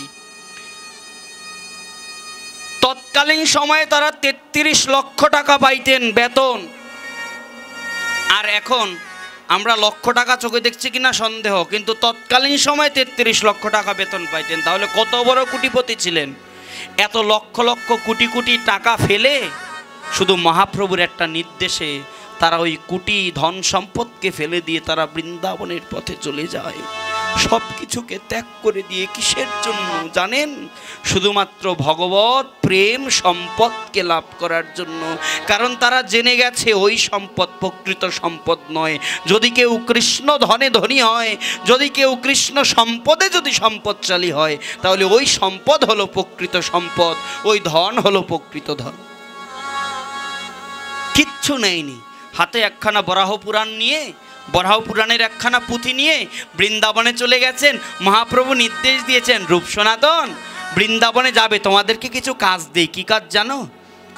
লুপ্ত তীর্থগুলোকে উদ্ধার করবে, গৌড়ীয়দের জন্য কিছু সম্পদ, কিছু গ্রন্থ রচনা করবে, ভজন প্রণালীগুলো প্রণয়ন করবে, আর লুপ্ত তীর্থগুলো উদ্ধার করবে, বৃন্দাবনকে উদ্ধার করবে। ওই বরাহ পুরাণ দেখে দেখে এত গজ থেকে এই দূরত্বের, হ্যাঁ সূর্যকুণ্ড, এই দূরত্ব থেকে ওই দূরত্ব গোপীকুণ্ড, এটা নিধিবন, এটা ভান্ডির বন, এটা তমাল বন, দেখে দেখে দেখে দেখে তীর্থগুলোকে উদ্ধার করলেন। বলছেন তাহলে মহাপ্রভু কিছুই করেন নাই? মহাপ্রভুও করেছেন। মহাপ্রভু উদ্ধার করেছেন রাধাকুণ্ড এবং শ্যামকুণ্ড। কেন জানেন? কারণ ওই রাধাকুণ্ড এবং শ্যামকুণ্ড, রাধাকুণ্ড হচ্ছে রাধারানীর হৃদয়, কৃষ্ণের হৃদয়, শ্যামকুণ্ড হচ্ছেন রাধার হৃদয়। ওই রাধাকুণ্ড এবং শ্যামকুণ্ডের অবস্থান হচ্ছে মহাপ্রভুর হৃদয়ে। এই কারণে বললেন রূপ সনাতন, ওই দুটো জিনিস আমি উদ্ধার করি, ওই দুটো জিনিস আমি আবিষ্কার করি। কালী গৌরী, এটি ধানক্ষেত ছিল, একটা ধানক্ষেতের নাম ছিল কালী, একটা ধানক্ষেতের নাম ছিল গৌরী। ওই দুই ধানক্ষেতে দেখায়ে বললেন মহাপ্রভু, রূপ সনাতন, এই হলো রাধাকুণ্ড, এই হলো শ্যামকুণ্ড, যাও খনন কর। সঙ্গে সঙ্গে রূপ গোস্বামী কোদাল দিয়ে আঘাত করলেন। আঘাতের সঙ্গে সঙ্গে রক্তপাত, মাটি ফুঁড়ে রক্ত বেরোলো। বুঝতে পারেন? মহাপ্রভু বললেন, হায় হায় রূপ, এ কি করলে? এ তো তুমি আমাকে আঘাত করলে, এই রাধাকুণ্ডে যে আঘাত করলে। রাধাকুণ্ডে আঘাত করার পূর্বে কুণ্ডেশ্বরীর কাছে প্রার্থনা করেছো? বললেন প্রভু, আমার তো সেটা হলো না। বলছে আগে অপরাধ মার্জনা করো, আগে অপরাধ মার্জনা চাও, ক্ষমা চাও। সঙ্গে সঙ্গে গড়িয়ে পড়ে রাধা রানীর কাছে প্রার্থনা করলেন। রাধা রানী, বুঝতে পারিনি, অপরাধ মার্জনা করে আপনি আত্মপ্রকাশিত হন। রক্ত বন্ধ হয়ে গিয়ে কঙ্কন কুণ্ড থেকে জল উঠতে লাগলো। ওই জলের মধ্যে মহাপ্রভু গড়াগড়ি যেতে লাগলেন। গড়াগড়ি গিয়ে ওই রাধা কুণ্ডের মৃত্তিকাকে মহাপ্রভু গ্রহণ করলেন। এতটা সাধন সম্পদ দিয়ে গেলেন, কিন্তু আমরা সেই আদর্শকে প্রতিপালন করি না। বাঙালি হয়েছি আজকে, নির্লজ্জ বাঙালি হয়েছি ঠিক। এই বাঙালিরা যদি না থাকতো আজকে বৃন্দাবন বৃন্দাবন হতো না। চলে যান রাধাকুণ্ডে, রাধাকুণ্ডে ব্যাস গদ্দির প্রথম রঘুনাথ দাস গোস্বামীর গদ্দি। চলে যান কেশিঘাটে, বাঙালিরা বসে আছে। চলে যান সূর্যকুণ্ডে, বাঙালিরা বসে আছে। চলে যান নিধিবনে, বাঙালিরা বসে আছে। অলিতে গলিতে, কানায় কানায় দেখবেন শুধু বাঙালি বাঙালি। কেন গো? আরে আমাদের রূপ সনাতন মহাপ্রভু ঘরের ছেলে, বাঙালি। কোনো একজন বৈষ্ণব ভবিষ্যৎবাণী করলেন যে আমাদের ঘরের ছেলেরা ইংরেজি সাহিত্য পড়ে বিদেশি পাশ্চাত্য সংস্কৃতিকে লালন করবার জন্য ইংরেজি শিখবে, বড় বড় পড়াশুনো শিখবে, আর বিদেশিরা একদিন মহাপ্রভুকে জানার জন্য বাংলা শিখবে। কারণ গীতা, ভাগবত, পুরাণাদি শাস্ত্র সব সংস্কৃততে রচিত, কিন্তু একমাত্র চৈতন্য চরিতামৃত যা বাংলায় রচিত। এ কারণে বাংলা সাধন সম্পদ, বিশাল বড় সম্পদ, এটাকে হেলায় হারাবেন না। বাঙালি হয়ে এসেছেন, বাঙালির ঠাকুরকে ভজনা করুন। বাঙালি হয়ে এসেছেন, বাঙালির ঘরের ঠাকুরকে ভজনা করুন। মাধবেন্দ্র পুরীপাদ দুজন বাঙালি এনে মন্দিরে পূজার ভার সমর্পণ করলেন। আজকে রাত্রে পুরীপাদ স্বপ্নাদেশ পেলেন, ও মাধব, এতকাল মাটির নিচে ছিলাম, আবার তীব্র তাপ দাহপূর্ণ বৈশাখ মাস। তুমি কি জানো না মাধব, এই বৈশাখ মাসের প্রচণ্ড রৌদ্রে আমার গা জ্বালা করে? তুমি কি জানো না এই বৈশাখ মাসের প্রচণ্ড তাপে আমার গা জ্বালা করে? আমি যে গরম সইতে পারি না। প্রচণ্ড গরমে আমার মা যশোমতী আমাকে দুধের ননি মাখিয়ে রাখতেন গায়ে। কেন জানো? বলছে আমার দেহ, আমার শরীর এতটাই, আমার শরীর এতটাই কোমল, সামান্য তাপ আমি সহ্য করতে পারি না। ও মাধব, আমি খুব কষ্ট পাচ্ছি মাধব, তুমি শীঘ্রই চলে যাও, ওই মলয় পর্বতে গিয়ে মলয় চন্দন এনে মলয় চন্দনকে ঘর্ষণ করে আমার অঙ্গে লেপন করে দাও। তার আগে বাংলায় যাও, বাংলায় গিয়ে গৌর দেশে শান্তিপুরে অদ্বৈত আচার্য নামে একজন দিব্য ব্রাহ্মণ রয়েছেন, তাকে গিয়ে দীক্ষা দিয়ে আসো। মাধবেন্দ্র পুরীপাদ চলে এলেন বাংলায়। বাংলায় এসে যে গৌরকে এনেছে, সেই গৌরানা ঠাকুর, যাকে আমরা বলি মহাবিষ্ণু সদাশিবের অবতার, সেই মহাবিষ্ণু সদাশিবের অবতার, সে অদ্বৈত আচার্য প্রভুকে দীক্ষা দিলেন। চিন্তা করে দেখুন, মহাবিষ্ণুর গুরুদেব, ভজন কিন্তু সামান্য নয়। মাধবেন্দ্র পুরীপাদ অদ্বৈত আচার্যকে দীক্ষা দিয়ে চলে গেলেন। গিয়ে সেইখান হতে উড়িষ্যায় গিয়ে জগন্নাথ দর্শন করেছেন। জগন্নাথ দর্শন করে জগন্নাথের পূজারীগণের কাছে মিনতি করছেন, পূজারীগণ আমার গোপালের অঙ্গ জ্বালা করছে, আমি স্বপ্নাদেশ পেয়েছি ওই মলয় পর্বতের সুশীতল মলয় চন্দন দ্বারা যদি ভগবানের অঙ্গে লেপন করি তবে আমার ভগবানের অঙ্গ জ্বালা দূর হবে। পূজারীগণ বুঝতে পারলেন ভক্তের ভক্তি, সঙ্গে সঙ্গে বললেন বাবাজি আমাদের কাছে তো এত চন্দন নাই, তবে আমরা একটা কাজ করতে পারি, আমাদের পুরীর উৎকলের যিনি রাজা সেই রাজার কাছে প্রার্থনা করতে পারি, যদি প্রার্থনা করি অবশ্যই রাজা আপনাকে চন্দন কাষ্ঠ দেবেন। পাণ্ডাগণ সহ মাধবেন্দ্র পুরীপাদ চলে গেলেন উৎকলের রাজার কাছে। রাজার কাছে গিয়ে প্রার্থনা করলেন। রাজন সবিস্তারে বললেন, ব্যাখ্যা করলেন, শ্রবণ করলেন। রাজা ভুরি ভুরি চন্দন দিলেন, ওই চন্দন নিয়ে এলেন। আস্তে আস্তে মনে মনে চিন্তা করলেন, বৈশাখের কঠোর রোদ তো পাথরের উপরে পাড়া দিতে পারছে না, পাদুকা পায়ে দিত না মাধবেন্দ্র পুরীপাদ, কোনো পাদুকা পরতেন না।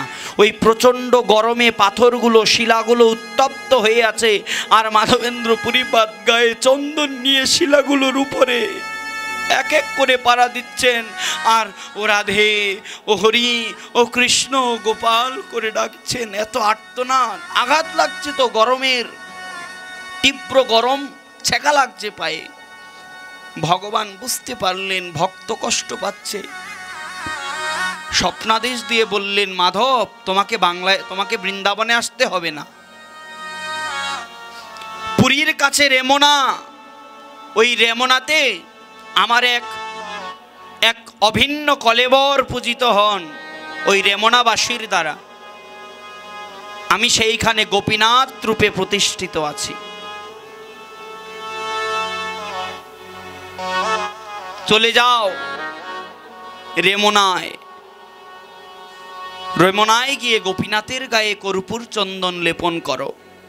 গোপাল আসিয়া কহে, শুনো হে মাধব, কর্পূর চন্দন আমি পাইলাম সব, কর্পূর সহিত ঘষি এসব চন্দন, গোপীনাথের অঙ্গে নিত্য করহ লেপন, গোপীনাথ আমার সে একই অঙ্গ, ইহাকে চন্দন দিলে হবে মোর তাপক্ষয়, দ্বিধা ভাবিও না করিহ কিছু মনে, বিশ্বাস করি চন্দন দেহ আমারও বচনে।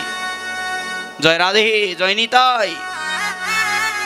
স্বপ্ন যোগে মাধবেন্দ্র পুরীপাদকে স্বপ্ন দিলেন, রেমনাতে যে গোপীনাথ আছে, আপনারা গিয়েছেন কেউ পুরীতে? যাবেন, হরি বল।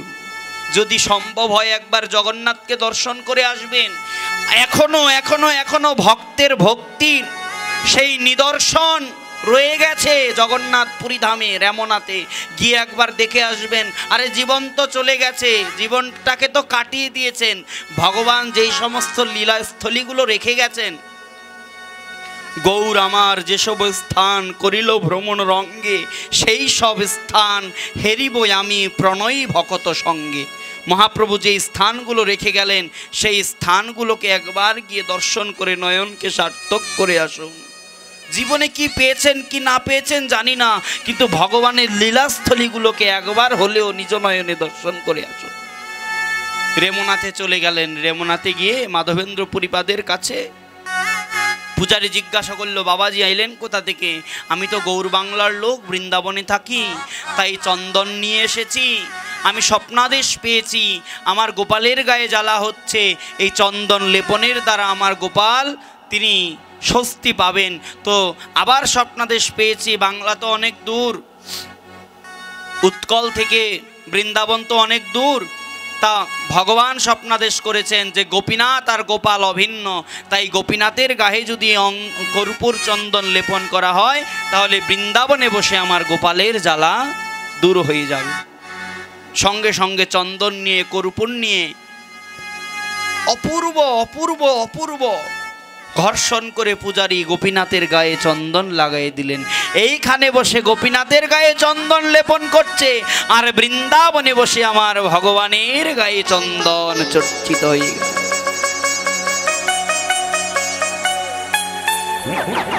ভক্তের ভক্তি। ওই রেমনাতে যে দেখুন কত সুন্দরভাবে মহাজন ব্যাখ্যা করলেন, ওই রেমনাতে যে গোপীনাথ রয়েছে, এই গোপীনাথকে প্রতিদিন 12 ভার করে ক্ষীর নিবেদন করা হয়। আপনারা ভগবানের পুজোয় তো কত রকম প্রসাদ দেন, কিন্তু বিভিন্ন ধামে বিভিন্ন ক্ষেত্রে কিছু নিয়ম আছে। যেমন উড়িষ্যা পুরীধামে, শ্রীক্ষেত্র পুরীধামে জগন্নাথের 56 ভোগ হয়, জগন্নাথের 56 ভোগ হয়। মধ্যাহ্নকালে 56 পদ 64 ব্যঞ্জন দিয়ে ভগবানের ভোগ হয়। ঠিক তদ্রূপ রেমনাথে যে গোপীনাথ রয়েছে, এই ভগবান গোপীনাথের প্রতিদিন মধ্যাহ্নে 12 ভার খাঁটি দুধের ক্ষীর দ্বারা প্রতিদিন ভোগ হয়। এখন বাইরে তো দাঁড়িয়ে আছেন মাধবেন্দ্র পুরীপাদ, আর মন্দিরের ভিতরে 12 ভার ক্ষীর ভগবানের সামনে বিছানো রাখা। মনে মনে চিন্তা করলেন মাধবেন্দ্র পুরীপাদ যে আহারে, এত সুন্দর ঘ্রাণ ক্ষীরের, প্রসাদ রূপে হলেও যদি একটু পেতে পারতাম তাহলে অধরখানা সার্থক হয়ে যেত। কিন্তু জয় রাধে, বাধা কোন জায়গায় বলুন তো? হ্যাঁ, চেয়ে তো কিছু খাবে না। মনে মনে একবার চাইছেন, মনে মনে একবার চাইছেন যে একটু পূজারীর কাছে যাই, গিয়ে বলি ওই ক্ষীরগুলো যেন প্রসাদ রূপে হলেও, ভগবানেরই তো প্রসাদ, একটু প্রসাদ রূপে হলেও তো আমি পেতে পারি নাকি। এত সুন্দর সুস্বাদু ক্ষীর ভগবানকে নিবেদন করা হলো, ক্ষীর এই কারণে না, ভগবানের প্রসাদ এই কারণে। মনে মনে চিন্তা করলেন, আবার মনে মনে চিন্তা করলেন, কিন্তু আমি তো অযাচক বৃত্তিধারী, কারো কাছে তো কোনো কিছু চেয়ে খাইব না। ভগবান মাঝে মধ্যে ভক্তদেরকে পরীক্ষা করেন, মাঝে মধ্যে ভক্তদেরকে পরীক্ষা করে দেখেন যে সে যে ব্রত, যে সংকল্প নিয়ে আছে, সেই সংকল্পে সে অনর কিনা। স্মরণ করছি একবার পরম পূজনীয় বাবা মহারাজের গুরুগৃহে খুব জ্বর হয়েছিল। ভজনের নিয়ম অনুসারে শিল প্রভুপাদ আমাদের ভজন করে নির্দেশনা দিয়ে দিয়েছেন তাদের শিষ্যদেরকে। প্রভুপাদ বলতে 1003 কোটি গোস্বামী প্রভুপাদ নির্দেশ দিয়ে দিয়েছেন, একাদশীতে কেউ জলস্পর্শ করতে পারবেন না। গুরু আদেশে তার শিষ্যগণ যারা তার কাছে থাকেন, তার আদেশ নির্দেশ নিয়ত অনুসরণ করেন, ভজন প্রণালী সাধন মার্গ, তারা কেউ একাদশীতে জলস্পর্শ করেন না। জলস্পর্শ করেন না বলতে আজকে সূর্য উদয় থেকে শুরু করে পরের দিন সূর্য উদয় পর্যন্ত এক বিন্দু জল তারা গ্রহণ করে না। কিন্তু একদিন দেখা গেল কি, গুরুগৃহে পরম পূজনীয় বাবা মহারাজের প্রচুর জ্বর হয়েছিল, খুব অসুস্থ হয়েছিল। মেডিকেল চেক আপ করলো, ডাক্তার তাকে ঔষধ দিল। পরম শ্রদ্ধেয় কাকা মহারাজ গিয়ে দাদুর কাছে বলছেন, বাবা বর্দার তো প্রচুর জ্বর হয়েছে, ডাক্তার ঔষধগুলো দিয়েছেন, যদি ঔষধগুলো না খাওয়া হয় তাহলে তো জ্বর নামবে না। তো আজকে তো একাদশী, সকাল থেকে তো এক বিন্দু জলও খায়নি, জলও গ্রহণ করেনি। আপনি যদি নিয়মটাকে একটু লঘু করে দেন, যদি একটু আদেশ করে দেন, তাহলে দাদা হয়তো ওষুধটুকু গ্রহণ করে জ্বরের জ্বালা থেকে মুক্তি পেতে পারে।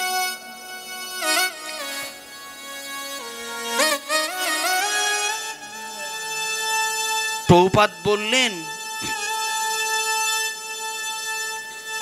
জ্বরে যদি মরে যায়, মরে যেতে দে না, তবুও যেন একাদশীতে জল গ্রহণ না করে।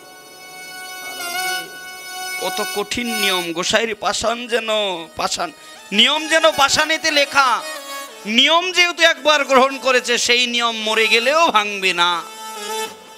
বলছেন জ্বর হয়েছে, যদি মরে যায় মরে যেতে দে না, তবুও যেন একাদশীতে জলগ্রহণ না করে। ঘরের সামনে থেকে শ্রবণ করতে পেলেন বাবা মহারাজ, মরে গেলে মরে যেতে দে, তবুও যেন একাদশীতে জল গ্রহণ না করে। ওই যে শ্রবণ করলেন, আজ অব্দি বাবা মহারাজের অখণ্ড নিয়ম, কদাপি একাদশীতে জলগ্রহণ তিনি করেন না। যাকে বলে গুরু আজ্ঞা, যাকে বলে ভজন, যাকে বলে নিয়ম নৈষ্ঠিক, ব্রত। মাধবেন্দ্র পুরীপাদ মনে মনে চিন্তা করলেন, আমি তো গ্রহণ করেছি অযাচক বৃত্তি, ভগবানকে কথা দিয়েছি কেউ কোনো কিছু যাচিয়া প্রদান না করলে চেয়ে কিছু খাবো না। সঙ্গে সঙ্গে মুখটা ঘুরিয়ে চলে গেলেন কৃষ্ণ নাম করতে করতে। যদি প্রসাদ যদি কৃপা করে তার কাছে আসে তবেই গ্রহণ করবে, নচেত নয়। কিন্তু জানেন তো মা, তিনটে জায়গায় কখনো কোনো কিছু চাইবার বা নিমন্ত্রণের অপেক্ষা করতে হয় না। প্রথমত, যদি বাপের বাড়িতে কোনো অনুষ্ঠান হয়, যারা মেয়ে আছে এরা নিমন্ত্রণ না পেলেও বাপের বাড়িতে যেতে পারবে। যেমন গিয়েছিলেন দক্ষালয়ে সতী দেবী, নিমন্ত্রণ করেছিল, দক্ষ রাজা নিমন্ত্রণ করে নাই, কিন্তু তবুও বাপের বাড়িতে গিয়েছিল। শিব বাধা দিয়েছিল, শিবকে বলেছিল, পতিদেব তুমি কি জানো না বাপের বাড়িতে কখনো নিমন্ত্রণের অপেক্ষা করতে হয় না। দ্বিতীয় হলো, যদি কোনো মন্দিরে কোনো পুজো হয়, ভাগবত কর্ম হয়, ভাগবত পাঠ হয়, যদি প্রসাদের আয়োজন হয়, যদি ভগবান সেবা পূজা আরতি কীর্তন আদি হয়, ওই মন্দিরে যাইতেও কারো নিমন্ত্রণ করবার প্রয়োজন হয় না। আর দ্বিতীয় হলো, যদি কোথাও শ্রবণ করতে পারো যে প্রসাদ বিতরণ হচ্ছে, যদি মনে মনে ভাবো আমাকে তো নিমন্ত্রণ করে নাই, আমি কেন যাব, বলছে তাহলে অপরাধ হবে। যদি কোথাও সর্বজনীনভাবে যদি প্রসাদ বিতরণ হয়, কানে শ্রবণ করা মাত্র উচিত। মন্দিরে গিয়ে আমার কাছে নিয়ে আসবে, আমি বসে থাকবো, ওই মুড নিয়ে থাকলে চলবে না। গিয়ে যিনি প্রসাদ বিলি করছেন তার কাছে গিয়ে চাইতে হবে, কৃপা করে প্রসাদ প্রদান করুন। যদি ওই প্রসাদ আপনাকে আসে, তাহলে বলছে প্রসাদ শব্দের অর্থ প্রভুর সাক্ষাৎ দর্শন। ওই প্রসাদের দ্বারা সাক্ষাৎ মহাপ্রভু আপনাকে দর্শন দেবে। এই কারণে বলছেন প্রসাদ সবসময় চেয়ে খেতে হয়।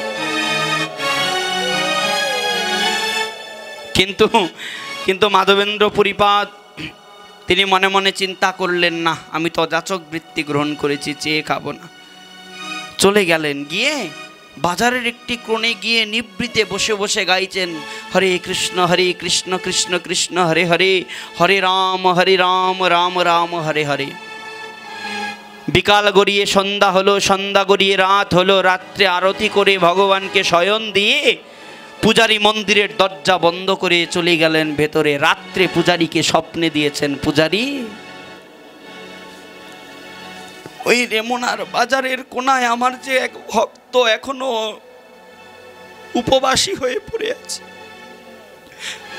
একটু প্রসাদের আকাঙ্ক্ষা নিয়ে এসেছিল, কিন্তু প্রসাদ তার ভাগ্যে জোটেনি। ও পূজারী, তোমার কাছে করছি নিবেদন, যদি সম্ভব হয় আমার ওই ভক্তের কাছে একটু প্রসাদে নিয়ে যাবে গো, ভক্তের কাছে একটু প্রসাদে নিয়ে যাবে গো। বলছেন, প্রভু এত রাত্রে সকলকে সকল কিছু বিতরণ করে দিয়েছি, প্রসাদ তো আর নাই, আমি কি করে প্রসাদ দেব।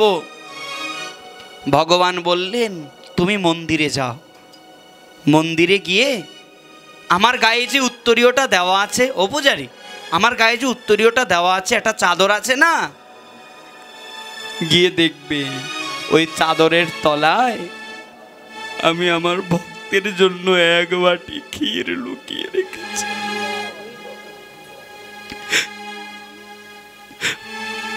ও পূজারী, ওই চাদরের তলা থেকে ওই ক্ষীরের বাটিটা নিয়ে আমার অভুক্ত ভক্তটাকে একটু দিয়ে আসবে গো। ভক্তের জন্য ভগবানের কত সুন্দর চিন্তা দেখুন। সঙ্গে সঙ্গে পূজারী মন্দিরের দরজা খুলে মন্দিরে প্রবেশ করে দেখছেন সত্যি সত্যি ভগবান তার ওই আঁচলের তলায় এক বাটি ক্ষীর লুকিয়ে রেখেছে। ক্ষীরের বাটিখানা হাতে নিয়ে বাজারের পথে গমন করলেন। নগরের পথে যাকে পাচ্ছেন তাকে ধরছেন, এগো তুমি কি মাধবেন্দ্রপুরী, ওগো তুমি কি মাধবেন্দ্রপুরী, হ্যাঁ গো তুমি কি মাধবেন্দ্রপুরী। না, কেউ তো মাধবেন্দ্রপুরী নয়। শেষে নগরের শেষে গিয়ে দেখছেন কি জানো, এক জায়গায় বসে নিবৃত জায়গায় ওই করতাল বাজিয়ে বাজিয়ে কে যেন কৃষ্ণ নাম করছেন, চিনতে আর বাকি রইল না। চিনতে আর বাকি রইল না পূজারীর যে এই ব্যক্তি সাধারণ কেউ নয়। যদি আমি ভুল না করি তার ভজন নিষ্ঠা দেখে মনে হচ্ছে এই হলো মাধবেন্দ্রপুরী। কাছে গিয়ে ক্ষীরের বাটিটা হাতে নিয়ে বললেন, তুমি যদি মাধবেন্দ্রপুরী হও তাহলে এই ক্ষীরের বাটি তোমার জন্য। বলছেন ক্ষীরের বাটি? বলছে হ্যাঁ গো ক্ষীরের বাটি। সঙ্গে সঙ্গে প্রণাম করলেন ব্রাহ্মণ। মাধবেন্দ্রপুরীপাদ উঠে দাঁড়িয়ে গেলেন, একই একই একই। কোথাও কোথাও কোনো কোনো মহাজনের মুখে শ্রবণ করা, যদিও বৈষ্ণবের জাতি দেখতে হয় না, কিন্তু মাধবেন্দ্রপুরীপাদ সন্ন্যাসের পূর্বে মানে পূর্ব আশ্রমে কায়স্থ বংশের ছিলেন। যখন ব্রাহ্মণ প্রণাম করলেন সঙ্গে সঙ্গে দাঁড়িয়ে উঠে বললেন, সরে গিয়ে বললেন, একে একই তুমি যাতে ব্রাহ্মণ, তুমি আমাকে প্রণাম করছো, লোকে দেখলে তো মন্দ বলবে। ওই ব্রাহ্মণ মাধবেন্দ্রপুরীপাদের চরণ দুখানা জড়িয়ে ধরে বলছেন, কে ব্রাহ্মণ কে ক্ষত্রিয় এটা তো আমি জানি না। এত বছর ধরে আমি গোপীনাথের সেবা করছি, এত কাল ধরে আমি গোপীনাথের সেবা করছি, জীবনে কখনো ভগবানকে দর্শন পর্যন্ত করতে পারিনি। কিন্তু একদিনের দর্শনে যার জন্যে সাক্ষাৎ গোপীনাথ ক্ষীর চুরি করে নিজের আচরের তলায় লুকিয়ে রাখে, মনে আছে ভাবনা, সে সাধারণ কেউ হতে পারে না। ওগো তুমি যে বৈষ্ণব শিরোমণি,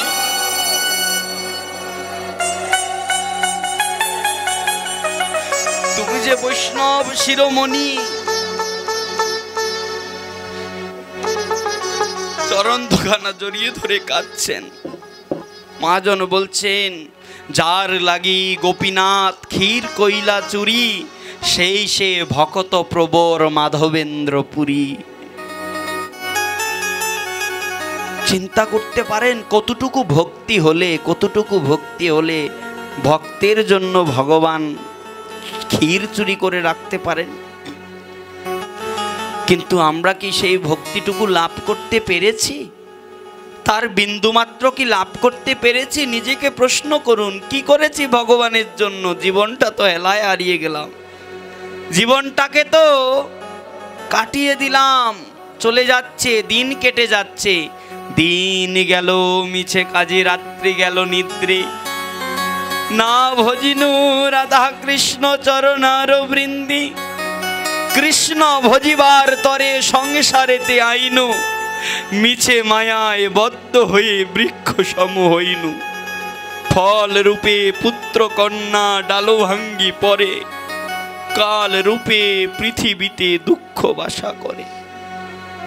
এসেছি ভগবানকে ভজনা করবার জন্য, এসেছি ভগবানকে ডাকার জন্য, কিন্তু ডাকতে পেরেছি কোথায় জানেন? আরে কতটুক করি, দিন চলে যায় মিছে কাজে, কাজকর্ম করতে করতে চলে যায়। মনে মনে ভাবি একটু মালা নিয়ে বসবো, তাও হয় না, তাড়াহুড়ো করে জপটা করি। আর এই যে একটা পেতনি আবিষ্কার হয়েছে, এই পেতনির পিছনে সময় দিতে দিতে দিতে দিতে মোবাইল, কোথায় ভজন কোথায় সাধন, কিচ্ছু হলো না, কিচ্ছু হয় না। সাধারণ জপ করব, গুরুদেব আদেশ দিয়েছেন অজপা করো, সেই জপটুকু করতেও আমাদের কষ্ট হয়ে যায়। কোনো কোনো গোস্বামীদের মুখে শোনা, কোনো কোনো বাবাজিদের আচার্যদের মুখে শোনা, বৃন্দাবনে যদি যাও এমনও ভক্ত আছে যারা সারাদিন বসে ভজন করছে, রাধাকুণ্ডের তীরে বসে বসে ভজন করছে। কি নিয়ে জানো গো?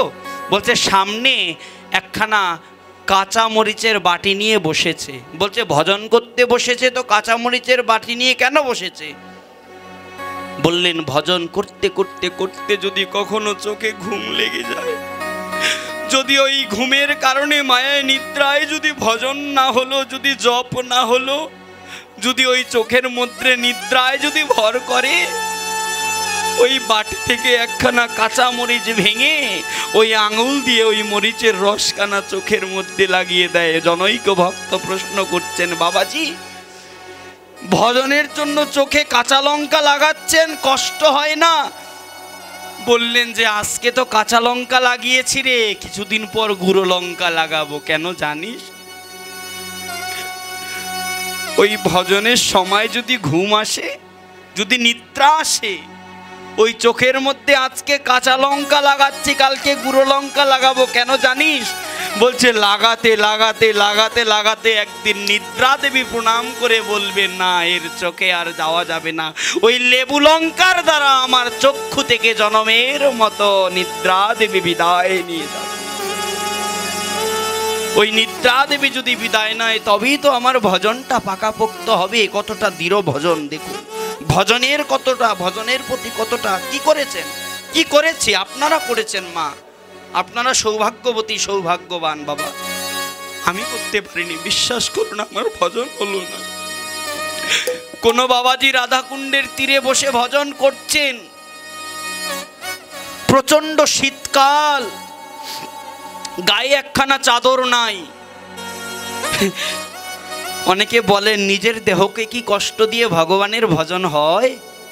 হ্যাঁ, অনেকে বলেন যে খালি পেটে কি ভগবত ভজন হয়? নিজের শরীরকে কষ্ট দিয়ে কি ভগবানের সেবা হয়?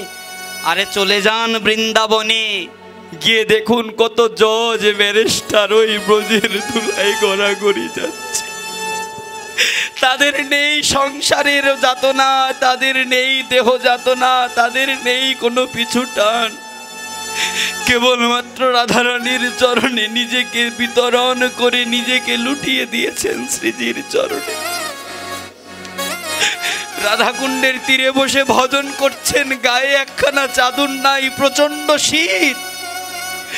জনৈক ভক্ত এসে বলছেন, বাবাজি বসে বসে ভজন করছেন, একখানা চাদর দেব গায়ে? চাদর এনে দিলেন, চাদর নিলেন না। বলছে, সে কি রে, আরামে আরামে কি ভজন হয়? বলছে, দুঃখের মধ্যে থাকলেই তো ভগবানকে স্মরণ পড়ে, যদি সুখের চিন্তা করি তবে কি ভজন হয় রে? বলে, সুখের মধ্যে তো ভগবানকে ভুলে যেতে হয়। বলছেন, বাবাজি চাদর নিলেন না, ঠান্ডায় বসে ভজন করবেন, বেশ ভালো কথা। যদি বলেন, যদি কৃপা করেন, যদি অনুমতি দেন বাবাজি, একখানা মশারি টানিয়ে দেব। বলছে, মশারি? সে কি রে, সে কেন টানাবি? বলছে, এই যে আশেপাশের জঙ্গল, তখন তো ঝোপঝাড় ছিল, এই ঝোপঝাড়ের মশাগুলো এসে যে আপনাকে কামড়াচ্ছে, এ তো আমরা বাইরে থেকে দেখে সহ্য করতে পারছি না বাবাজি, এত কষ্ট করে কি ভজনে মন বসে? বাবাজি চরণ ধরে বলছেন ভক্তকে, ও ভক্ত, ও বাবাজি, তোমার চরণ ধরে করি প্রার্থনা, এখানে কোনো মশা নিধক, কোনো কীটনাশক দিও না, আমার মশারির প্রয়োজন নাই। বলছে, কেন? বলছে, জানো জানো, ওই মশাগুলোই তো আমার ভজনের বন্ধু। বলছে, মশাগুলো ভজনের বন্ধু কি করে?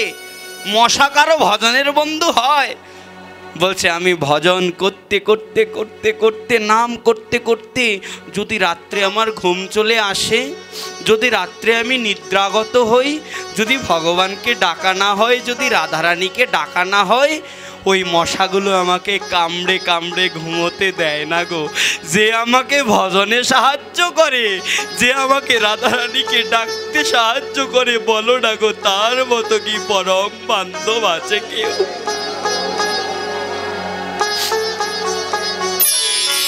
যে আমাকে রাধারানীকে ডাকতে সাহায্য করে, যে ভগবত ভজনে সাহায্য করে, তার মতো কি পরম বান্ধব ভাবে কেউ আছেন?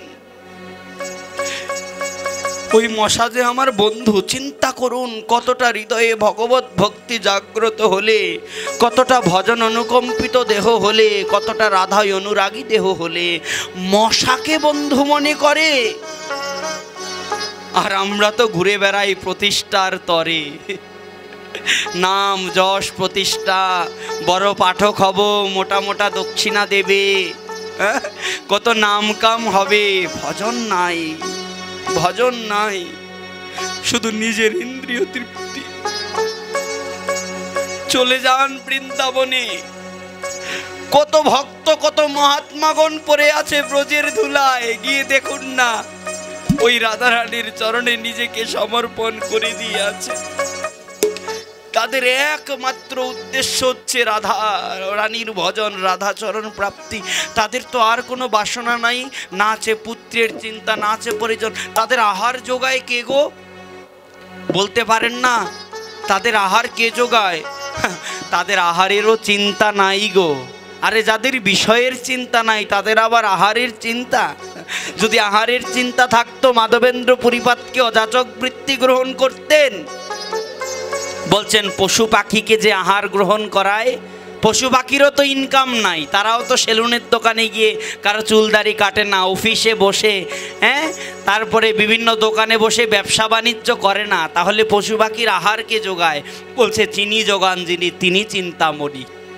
ভাবছিস বসে চলবি কিসে, তুমি ভাববার কে, ভাবার যিনি ভাবছেন তিনি তুমি ভাবো তারে। আরে যার তোমাকে নিয়ে ভাবার সে তো বসে বসে ভাবছে, তার কাজই তোমাকে নিয়ে ভাবা। কিন্তু তোমার কি কাজ? তোমার কাজ হচ্ছে তাকে নিয়ে ভাবা, তোমার কাজ হচ্ছে তাকে ডাকা। যে ডাকে সে পায় গো, যে ডাকে না সে পায় না। ভগবানকে প্রশ্ন করেছেন, ভগবান তুমি কার? বলছেন যে আমার আমি তার। যে আমাকে ডাকে, যে আমাকে ভজনা করে আমি তো তার। যে আমাকে ডাকে না আমি তার হব কি করে? এ কারণে বললেন